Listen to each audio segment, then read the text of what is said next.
took a gig up near the North Pole. Well, really not that far north, but far enough, in Iqaluit. And there was a festival up there. I think I did it twice. And went by myself, of course. It was one of the most terrifying trips that I've ever been on in my life. The flights up there were just terrifying. The planes that we were on, this Northern Air thing, there was fucking bolts falling out of it, and everything was loose. The planes just barely seemed to be able to get into the sky and back down again. It was just really, really disturbing. The quality of these vehicles that were going up there. And when I got there and was taken down into the town and saw what Iqaluit was, it didn't surprise me that the airline that serves the place, wasn't too hot, because the Dene and the Innu up there, their lives are just not so good. Not so good. And I get into that town and realize it was just a village of governmental officials, and a bunch of Innu people who were just stuck there, really, in my observance. I saw things in that town and was told stories about that town that just blew me away. So I think I did actually go back there twice, and the second time I swore would be my last, when they started to tell me stories about how the local tavern used to have a chain link fence down through the middle of it, that the Innu were only allowed on one side and the white people were on the other. And I thought, holy Jesus. And, it all just sort of falls in line with what's going on in this country right now with the First Nations. It's never been any different, and it probably won't change, as far as I can see.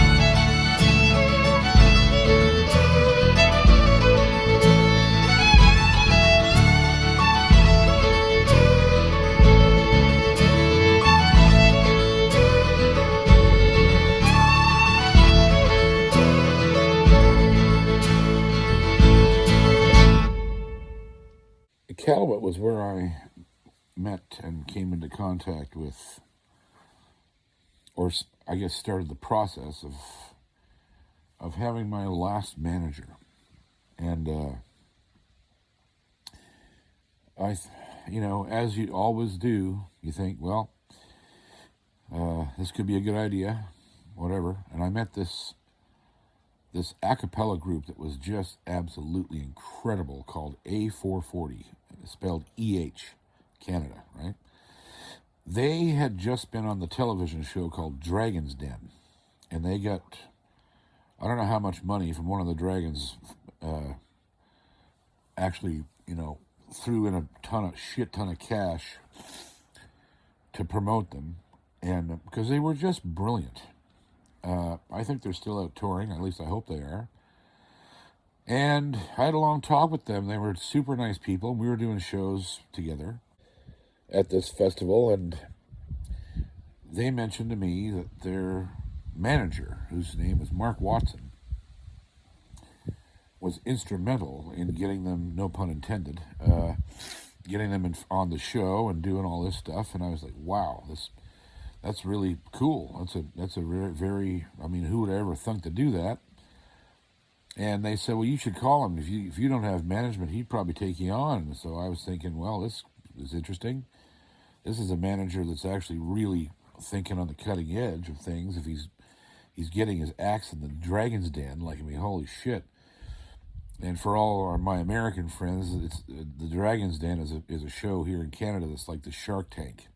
It's one of those investor, you go in and peddle your idea, and there's 4 sharks there that have the capability of giving you millions of dollars in investment money. So when I got home from Iqaluit, I called Mark Watson. And it turns out Mark, I think, was also managing David Francie and a few other people that I knew, and his reputation was flawless. And I talked to him at length, and he said to me, what do you want to do? And I said, well, I want to triple my income. I wasn't fucking around. Okay, I just told him exactly what I wanted to do. I said I need to triple my income, or even double it, but triple would be nice. And he said to me, he said, fine, that's what we'll do. And he said, I'm not going to charge you a dime unless you're satisfied with what I do and that, we actually make money. I'm not charging you anything. Because I told him up front, about my problems with the premise of artist management. And I basically told him, I said, I'd love to work with you, but we got to have some sort of an understanding that, you can't just come in and take 20% of shit that I just spent 30 years building. That's not cool. And he agreed. He's like, no, I'm not charging you a dime. You tell me if we'll look at this in 6 months. If you're making more money, and I deliver what I'm telling you I can deliver, then we talk about what I'm to be paid. And I was like, okay. Well, that's pretty goddamn cool, because there's not too many artist management people that would ever do something like that.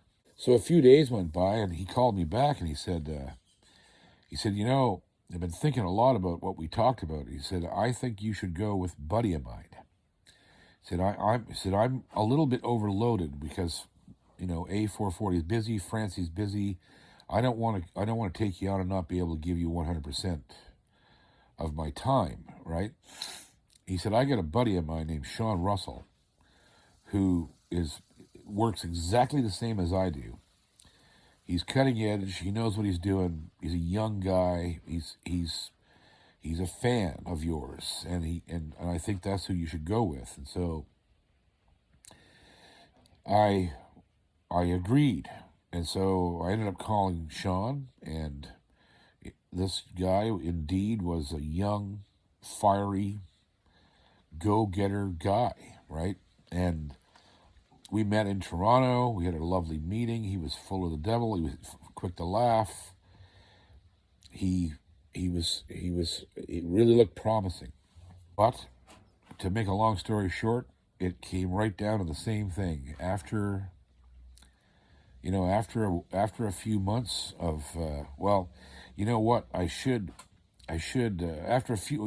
after a few months of, I don't know how long we were working together, but I don't even know if it was a year, maybe more, I don't know. It came down to the same thing. I couldn't afford to pay him what, and it instantly did, devolve into this, I'm taking 20% of everything you're doing. And we did have some early success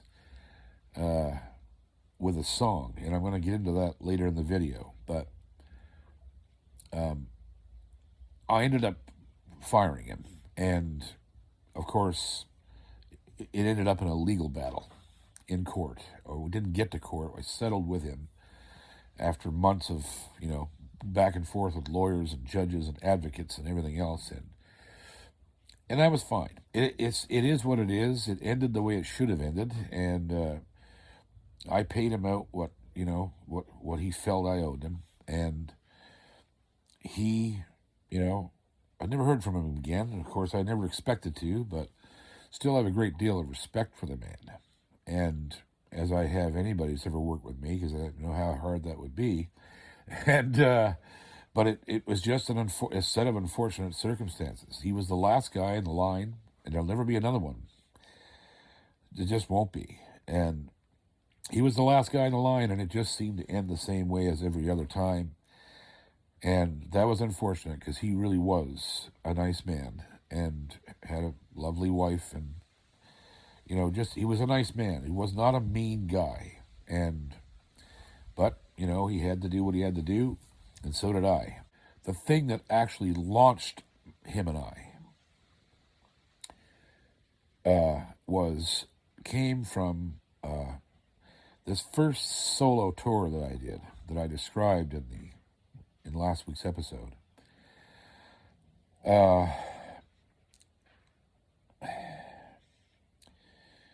That was a massive trip. It was a massive trip. It spanned, nearly the three oceans of North America. Right? I started out in the Atlantic, went all the way to the Pacific, went all the way to the Gulf of Mexico, and then back through central Canada and back to the Atlantic. Like, it was a huge... And there was a lot of points during the tour that I just realized how much fun I was having. It was just me and Jack. And, Jack was... he's just the greatest dog ever. He'll be 10 years old next February. And that dog has seen everywhere. It's done everything. Has seen everybody. He's just the smartest little, calm, little old man dog. And being on the road with him, just counting on him for company and for a lot of laughs. And there was one point when I was on the first leg of the tour going through the prairies, when it got to be 55 below zero, and we were playing shows out through there, and in the mornings, obviously Jack had to pee, and he doesn't have very much, he's wire-haired, so he has no fur, he has no undercoat, so we'd have to put a sweater on him, and he'd be freezing, and his feet were just, he couldn't handle his feet on the ice and the snow. It was so cold, it was burning him. And I remember one morning, I think we were in Regina or Saskatoon, one or the other. We walked outside the hotel in the morning to leave to go to the next town. And he took 2 steps on this ice, trying to find a place to pee, and he just fell over. He couldn't do it, couldn't stand on it. And he just looked at me, he's like, now what? And so I literally had to pick him up by the, under the chest, and I literally walked him over to this little shrub, and I held him over the shrub, and he peed. And he was so embarrassed. He was just like, I'm sorry you had to do that, so smart, that dog. And I literally had to hold him up off the ground so he could pee. This is how smart he was and is, and just, he was a great road partner, and everybody loved him. He would go in the gigs and he'd sleep in a case on the stage while I was playing, and he'd go around to every person in the audience and meet them and come back to the stage and sit there and look at them, right? It was a magic kind of time. That first tour, I realized, how special being on the road in front of an audience could be. I had forgotten. Well, I don't think I ever really knew. Because I was alone and so naked in front of people, it just opened my eyes to how much electricity and communication there can be between one artist and and 400 or 500 people sitting there. And sometimes some of the venues were much smaller than that, but it didn't matter. I mean, all of it was incredible. It was just a great trip, and Ryan had booked it, and Ryan's just always done a great job of that. So, anyhow, and I should mention, too, something that I've talked about in other videos. And I, when I did become involved with Sean, he did make the same plays as every other manager that I've ever worked with. Except he didn't force it the way some of the other guys did. I think he had more respect for me than that. It wasn't too long into our working relationship when he started to suggest, just a couple times, that we needed a new agent. And I saw it coming. Because as I said before, every person that's ever worked with me has ended up doing that same thing. They want a clean slate with the infrastructure. And Sean was no different. Sean, he's like, Ryan is just a boutique agency. He doesn't have the connections that these bigger companies do, and blah, blah, blah, blah, blah. And so I said to him, no, there's no way I'm firing Ryan. And I went and told Ryan. And Ryan was like, yeah, well, that's okay. Like, it's what people do. And I was like, yeah, I know, but I just want to let you know that happened. And but it amounted to nothing. And it was, like I said, it's not out of the ordinary, and it's nothing that Sean was doing, I believe, to be mean or ugly or any of those things. It was the way the business works. So I like that should have been a signal right there that I was, even though Sean was sort of a fresh face and had some new ideas, as I'm about to tell you, he's still cut from the same cloth as every other management professional in the business, I think.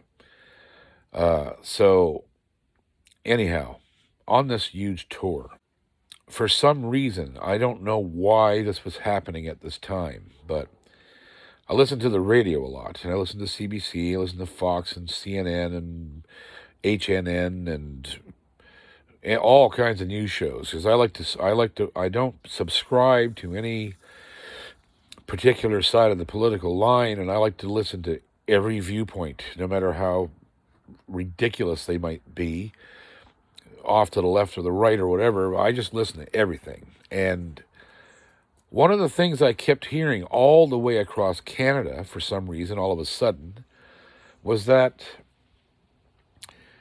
we were losing 22 soldiers a month in Canada, returning veterans from foreign deployment. We were losing 22 a month to suicide. And I just thought, what is going on? Like, is this really happening? And sure enough, it was really happening. That wasn't bad enough. When I crossed over the U.S. border and started to do the American part of the tour,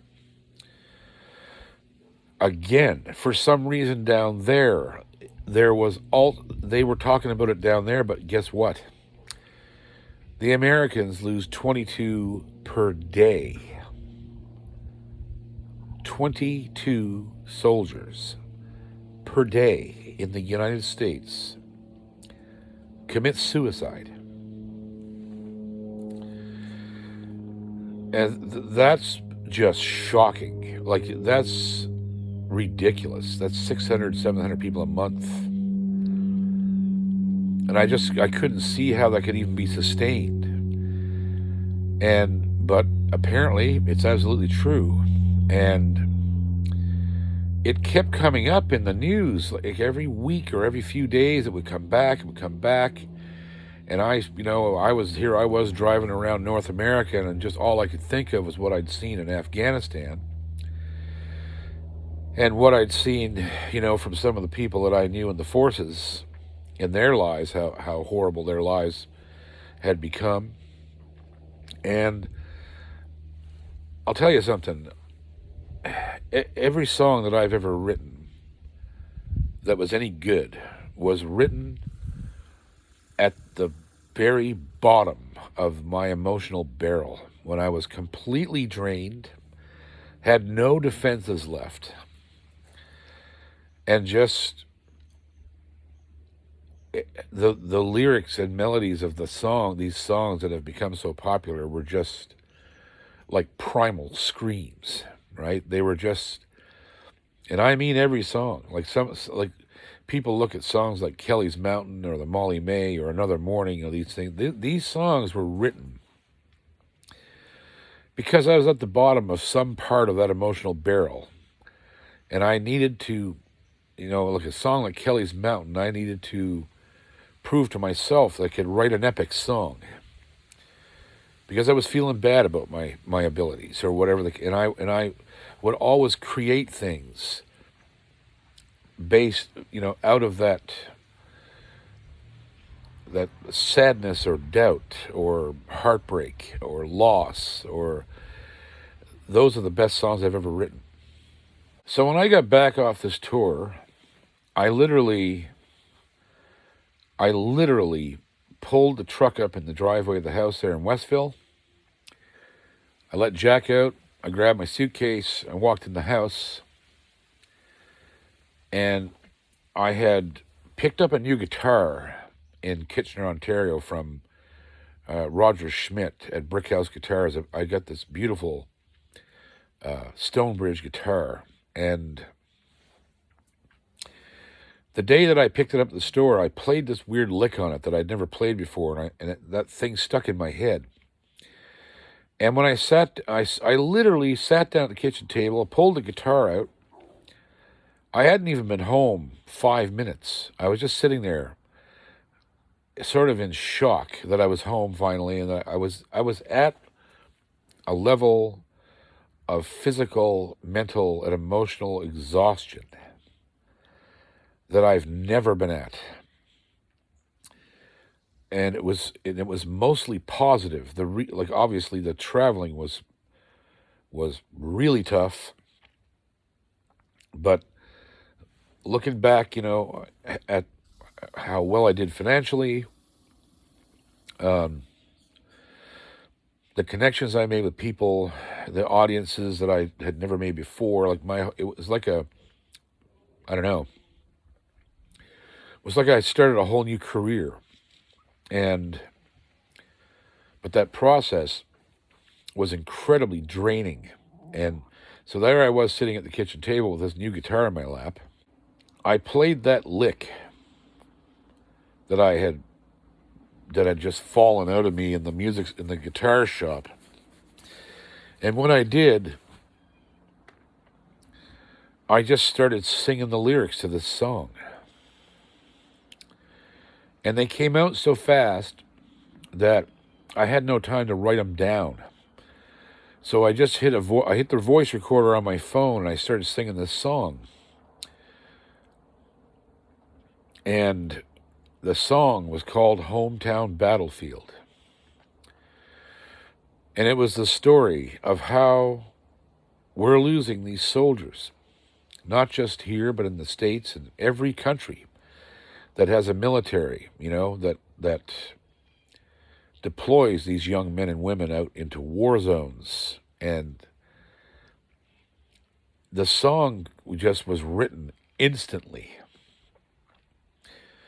so fast that when it was over, I was in shock a little. I was like, what just happened? What just happened? And I turned the voice recorder on and I listened back to it. And I wrote all the lyrics down. And for some unknown reason, I don't know why I did it, there was an iPad sitting on the table in front of me that I had left. And it was I don't know how it managed, but it actually still had a little bit of charge left in it. And I stood it up against something on the table, and I turned the video camera on, and I recorded myself singing this song off this quickly written lyric sheet that I translated off this, the original recording on the voice recorder. So the song was literally 14 minutes old. And I sang the song into the video camera, and of course I cracked at the end of it because I realized it started to hit me just how profound the message was in this song. And Then I did something I never did. I just never did this stuff. I had no need for it.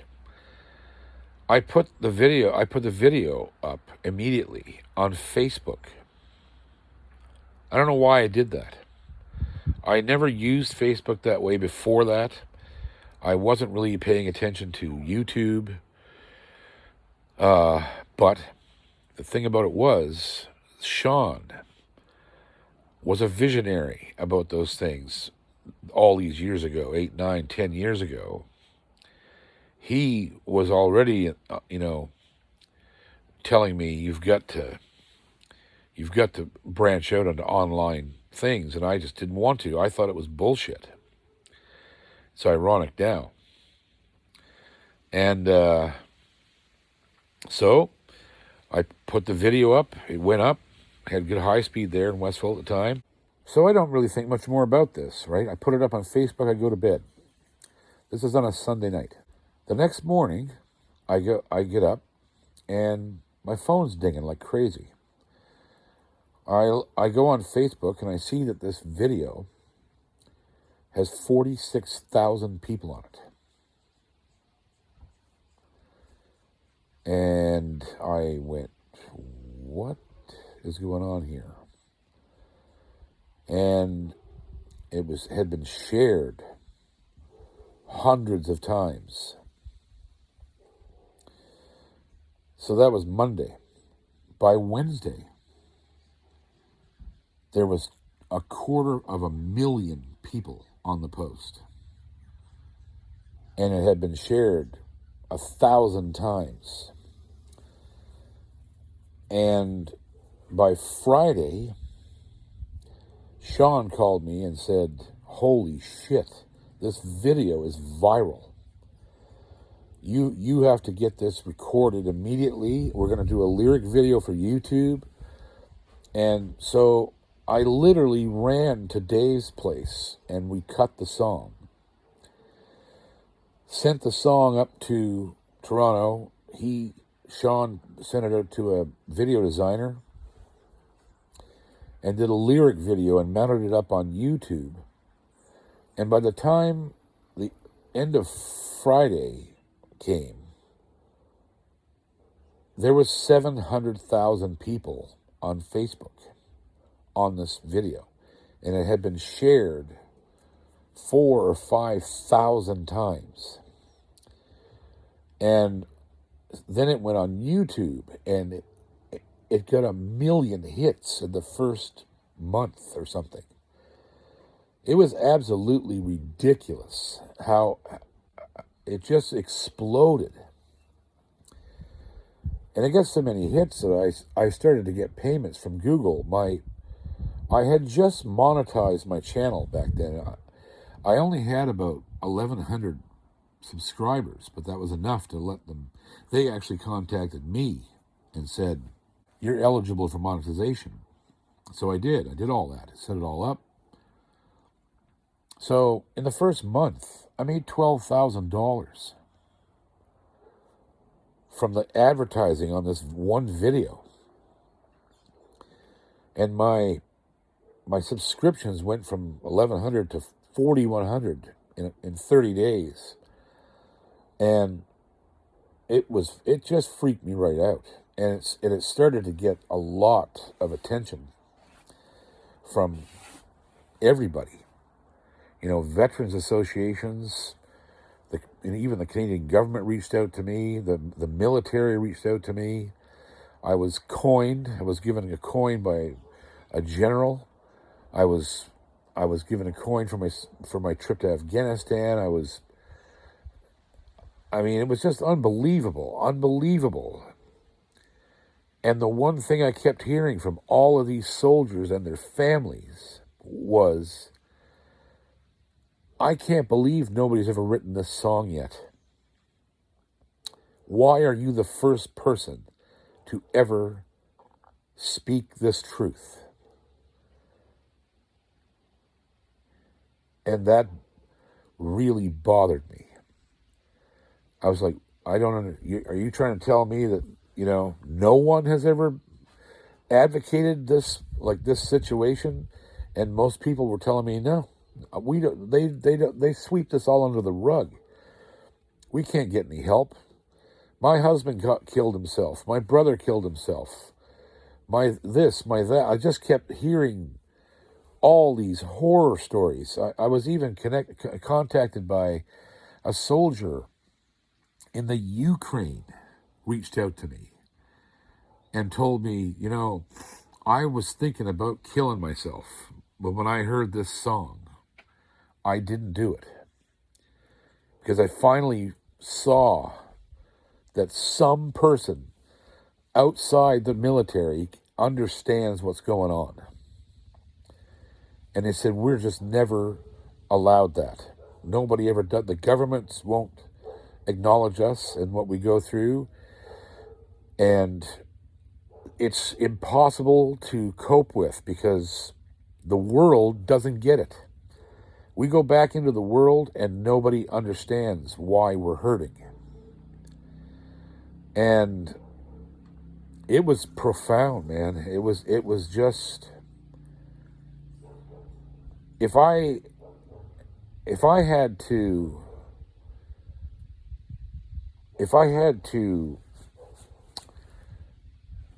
clarify my entire career, define it,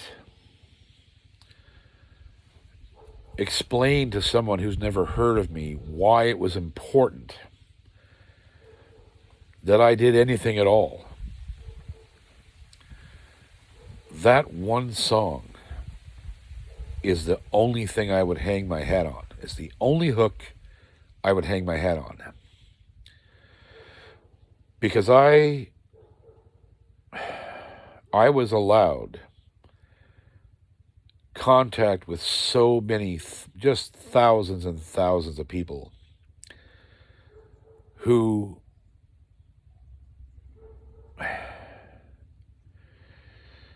they just appreciated what I did. And I heard from hundreds of people that said they avoided suicide from that song. That it was that and that whole thing is just way too heavy and too humbling and just too, there's so much about it that is, I don't want to say unpleasant, but it is unpleasant. I'm glad that it helped as many people as it did, and I know that it did, and they told me so, and I was very relieved that it was received that way. But at the same time, it was a rabbit hole waiting to happen. Because I go down those things really easily, especially for the underdog, right? Which I think that all veterans are the underdog. And it wasn't, it didn't take me very long to realize that I couldn't help any further than what I'd done. I tried. I got involved with some advocate groups. I got involved with different people and things. And each time I did deal with groups of people who are all suffering from PTSD, as I would find out later I had myself, it's a circus. Like it's not, for the most part, it's groups of people who are all hurting, trying to help each other and trying to organize and but they don't have the skills to organize because they're hurting. So things are done kind of backwards and a little bit, and there's a lot of infighting, and there's a lot of, one group saying they're better than the other group, and this group really doesn't want to, they're not really doing anything for us, but this one is, and blah, blah, blah, and it becomes this giant pissing match of a whole bunch of people that are all hurting. And I looked at the situation and thought, what the fuck is the good of any of this? If you can't make any headway and at least agree that you're all hurting, and the government should come forward and do something about that. Not leave you here to your own devices to, try to organize a solution when you can't even organize your own lives because you're hurting. That was the bottom line. And it was just, I eventually had to withdraw, out of the whole scene, and with the greatest respect. I still hear from soldiers every week, but there's nothing I can do. I'm not a soldier. I'm not qualified or worthy,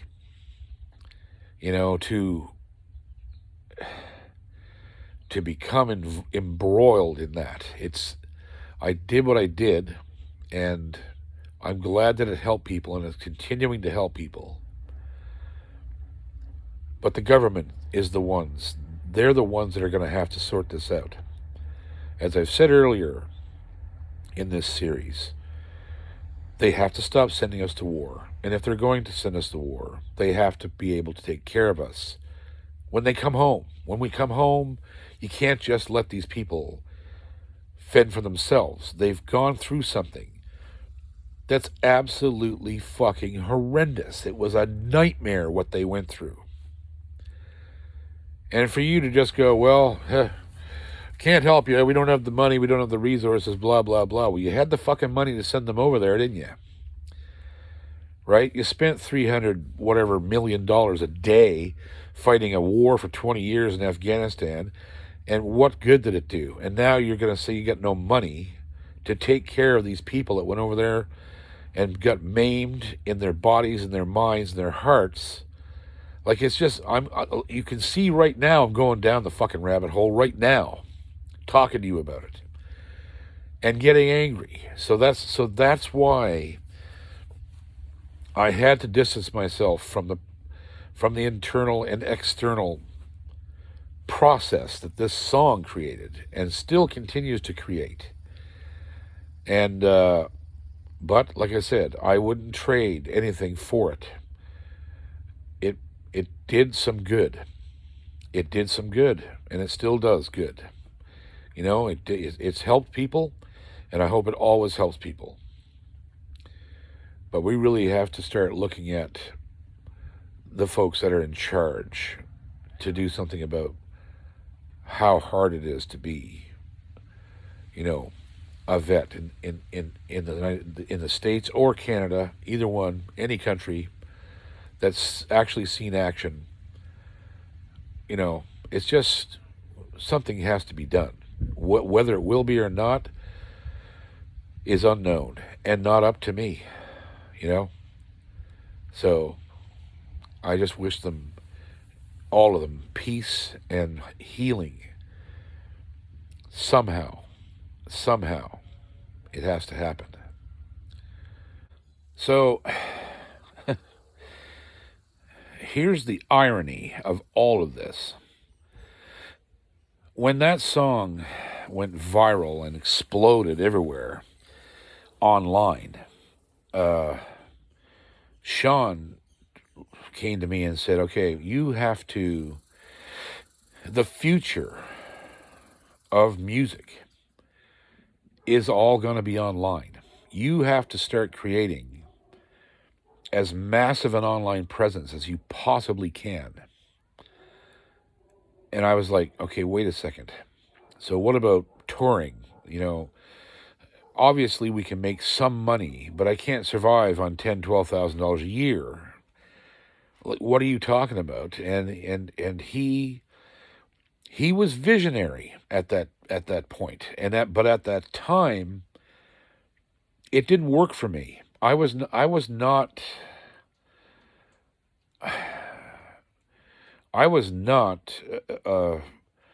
in the frame of mind to basically quit my job, right? Quit touring, quit doing that, and try to become some online personality that where there's no guarantee of money. There's no, like, it all seemed, just bullshit to me. And he was pushing it really, really hard. And I lost faith in him because of that. And things started to not happen. Like, we just weren't getting things done the way we wanted to get them done. And again, like, it's not his fault. It's the way the industry works.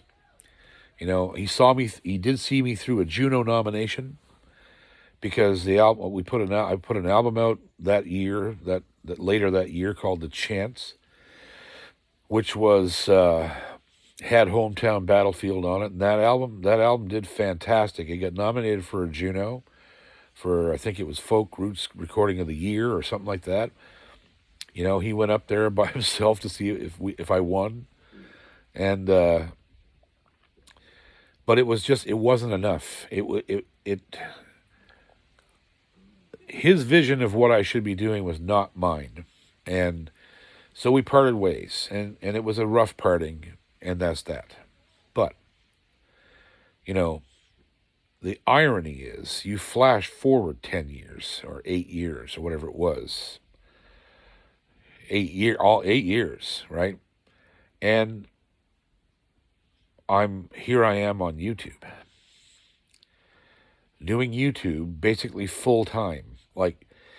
And I did it on the basis of the success of Hometown Battlefield. One song that I wrote that I put up on 2 platforms pretty well cemented my ability to continue to use the platform 8 years later. And I truly just didn't see the value of an online presence back then, and I never did until the pandemic started, because it was the only thing I had left to do. So it's really bizarre, it's really bizarre if, perhaps if things had been different, but even saying all that, 8 years ago, this YouTube and these platforms were not what they're cracked up to be today. Today, YouTube is huge. There's 1 billion users on it, and content creation is way more welcome and lucrative now than it was 8 years ago. It was unproven technology. It was, a lot of people looked at it skeptically, and I was one of them.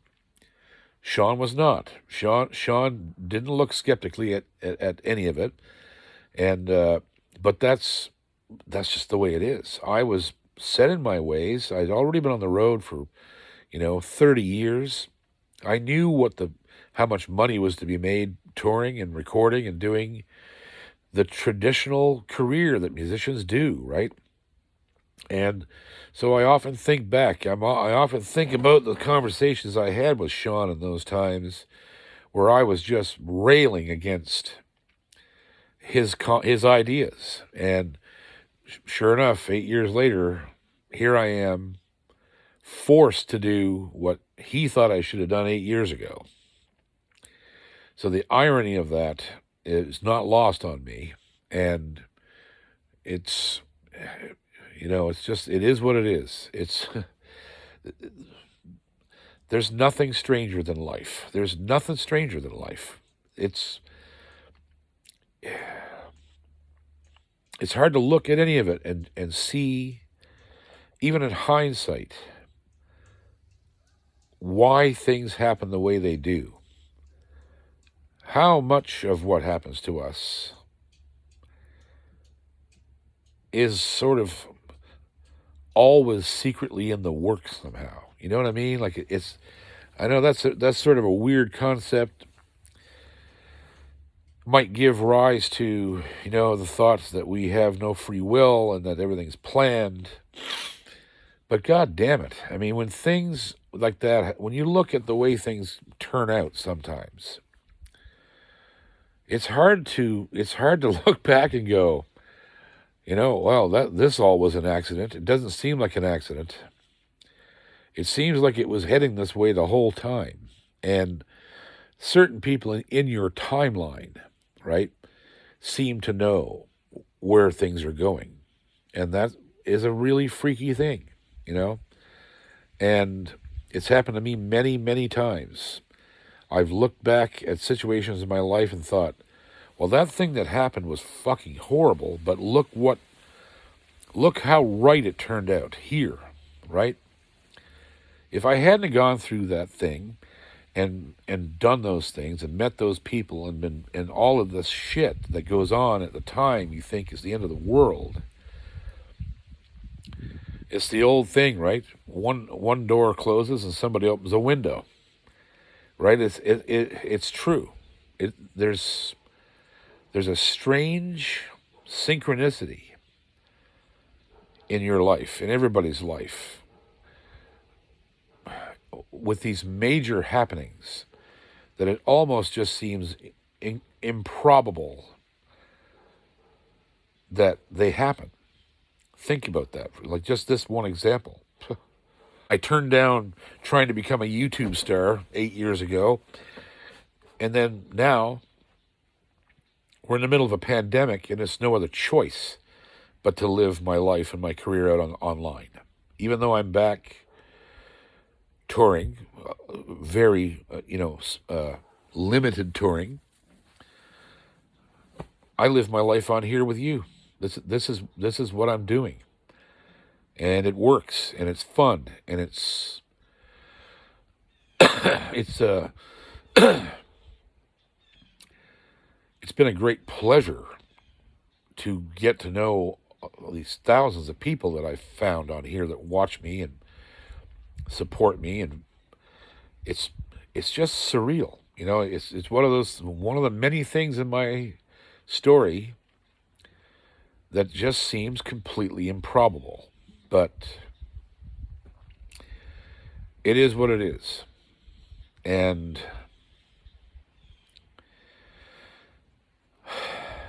I'm not even sure how to close this episode because I still think, and I still get a lot of requests to sing Hometown Battlefield when I'm out on stage. And so many people moved by that song.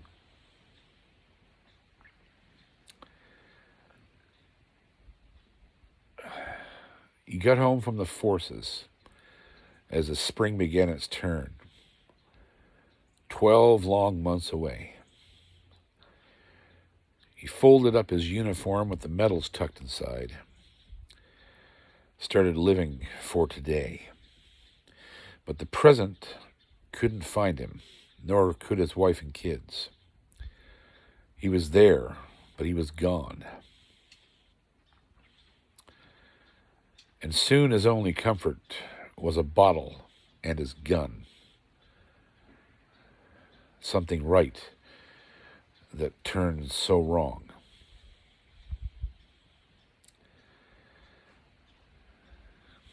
And the silence keeps on coming as the movie plays again. You can smell that yellow dust and death flying on the wind.